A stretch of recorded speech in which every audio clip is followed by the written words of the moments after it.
kind of a sad day for our friends across the pond and around the world, really. Queen Elizabeth passed away at the age of 96 today. Hope you're not just finding out about it. She was the queen for 70 years, longer than any monarch in British history. Put it in perspective for Americans. This would be like if Kris Jenner died here. The Queen is known as England's rock, and we don't have a rock. The closest thing we have to a rock in America is The Rock, but 96, that's a pretty good run. I feel like if you die anywhere on the FM radio dial, it's, you did. My goal is to make it a hot 97, or maybe even Power 106, who knows? But when you think about all the people that the Queen has met with over the last 70 years, it's really remarkable. She's met for anyone from Lady Bird Johnson to Lady Gaga, from Bill Clinton to will.i.am. She met JFK and JLO. She's met the Beatles and the Spice Girls. She met the Iron Lady and the Iron Throne, Old Blue Eyes and the Blue Man Group, President Truman and the Truman Show. She stood up to fascists and she stood behind them. And then, after all those years, this week she saw Harry Styles spit on Chris Pine and said, okay, I've had enough. So we send positive thoughts to our friends in the UK and also to all the American aunts who are obsessed with the royal family for reasons I will never understand. Back here in the colonies, it's another season of NFL football got underway tonight. Our defending Super Bowl champion Los Angeles Rams hosted the Buffalo Bills tonight. And this is kind of interesting. A lot of teams are using special new helmets during practice that are designed to reduce head injuries and concussions. And the best part is they're all chocolate. That's all. You get hungry, you just break off a chunk and you're good to go. It was big night, sports-wise tonight. Football was back on NBC. Here on ABC, the return of our 16th annual pedestrian belly flop competition. This is something we do every summer, and it couldn't be hotter. So we've got Cousin Sal out on Hollywood Boulevard. Hi, Cousin Sal. What's going on? How hot is it out there right now? It's sweltering, but you can't get me in a bad mood. I have Prince Charles on my fantasy team. Oh. Go, Prince Charles! Woo! Well, he's the king now, so you have a royal fantasy team? I got it all, yeah. Okay. Sal's got a lot of gambling problems, actually. Well, it's very hot, so it should be easy to find some people who would like to cool off in the huge pool we have built in our back parking lot. Do we have it? Yeah, okay. There is. Oh, and hi there. What's your name? Ben Burger. Ben what? Burger. Ben Burger? Yeah. Are you a real person or are we high? I'm a real person. You're a real person. Well, hi, Ben Burger. Your last name is Burger. Okay. Yeah. Very good. Ben, you're a wrestling fan, I see? I am. That's the ladies. Got to excite the ladies, huh? And what are you up to today in Hollywood? Well, I was just walking around, and they came up to me. And they asked if you wanted to go in the pool. I would love to go in the pool. Well, great, Ben. All right, Ben Burger's going to go in the pool. All right, so let's send Ben. There you go. You got anybody else out there, Cousin Sal? Same look, basically. Oh, hi there. How are you? I'm good. How are you? What's your name? My name is Rania Hudeli. Ranian? Rania. Rania. Hi, Rania. How are you? I'm great. Rania, what do you do for work? I own my own trucking company, actually. I wouldn't have guessed that. Nobody does. You own a trucking company. How many trucks do you have? I'm small. I'm growing right now, but I'm trying to have a small fleet by the end of the year. Oh, wow. How about that, Guillermo? She owns a trucking company. Hey, you want to get in a pool after a very, very hairy man jumps in? It's a hot day. Why not? All right. We're going to we have another belly flopper. Let's see if we got one more out there, Cousin Sal. Oh, hey. All right, we'll check back in with Cousin Sal. Sometimes we have escorts for this sort of thing, right? I know. Donald Trump is still afloat. According to a new poll, 61% of Republicans say they would vote for Donald Trump in 2024, even if he's indicted, which is completely bananas. Why would you? Re-electing Donald Trump would be like trying to put a burst appendix back in. 20% of independents say they would support Trump if he's charged with a crime, and 8% of Democrats said the same thing, which the Republicans, I get, kind of, a little, I guess, but who are these psychotic Democrats who would not only support Donald Trump, they'd support him after he got indicted? Maybe it's people who think it'd be funny to have a president running the country from prison. Watch him join a gang, maybe get a little teardrop tattoo under his eye. One of Trump's most outspoken henchmen, Steve Bannon, surrendered to authorities in New York today. He's been charged with multiple felonies, including money laundering, which is definitely the first time in Steve Bannon's life he's been accused of doing laundry. For every conservative American, this is what happens in the last days of a dying regime. They will never shut me up. They'll have to kill me first. I have not yet begun to fight. And I will never take a shower either.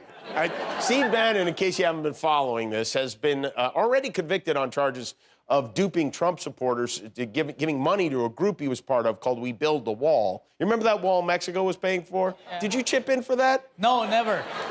So Bannon and his buddies got a bunch of suckers to send $25 million. These people were told it would all go to build a wall at the border. Instead, it went to a lot of places, and one of those places was Steve Bannon. Trump pardoned Bannon, which got him out of prison, but that only got him out of the federal charges, not the state-level charge. Basically, it's like he put on a helmet and got kicked in the nuts. But only the best people, you know? Speaking of the best people, Kellyanne Conway, who still exists, was busy buttering up the old boss on Hannity last night, where she made what might be the most Kellyanne Conway-ish thing she said yet. Big minds talk about big issues and big challenges. Small minds talk about other people. And that's what Joe Biden is doing. I've never seen somebody try to engage voters by enraging them, by alienating them. You haven't? Oh, yeah, wait, maybe the one guy. I have seen one guy do that. I like that the people who, with the Let's Go Brandon flags on their lawns, are complaining that Joe Biden is alienating and enraging them. But things are going pretty well for the Democrats lately. So the gang at Fox is working overtime to fix that. This is the latest thing they're worked up about. Alexandria Ocasio-Cortez is on the cover of GQ this week, and they asked her, the interview asked if she thought she could ever be president. She said she doesn't know. She's seen how so many people in this country hate women, and of course no one was more insulted by that than noted equal rights advocate Tucker Carlson, who even got up early to talk about it with his Foxy friends. I mean, if you're really honest about it, hey, men hate women. Really, it's not male bosses who mistreat female employees. Like, let's stop lying about it. Everybody knows the truth. Women are much tougher on women than men are in the workplace. That's just true. I'm sorry. You're not allowed to say that? I don't care. That's real. And so the idea that she's like an advocate for women, really, in what way? It's absurd. I don't hate women. I laugh like a woman. I haven't heard a giggle that disturbing since Joaquin Phoenix smothered his mother in the Joker movie. This is one of the characters I actually missed while I was gone. While most Republicans have given up on the whole stolen election nonsense, the MyPillowman Mike Lindell is still investigating. I have really great news. Oh, good. Oh, terrific. Go on. Well, call it great news. It's 4%. There's only 4% of those counties so far that cyber guys have looked at that are not compromised. In other words, 96% of all the counties we've went through already, which is hundreds of them, have all been machine manipulated. And this is 100% evidence. Oh, well, you can't argue with that. It's 100% evidence. I love that he's still going. He's like if instead of batteries, the Energizer Bunny was powered by insanity. It almost looked, I compared it to back in the day when I had to go to jail back in the day, 19 days for violating my monitor for when I was an addict back on cocaine and crack.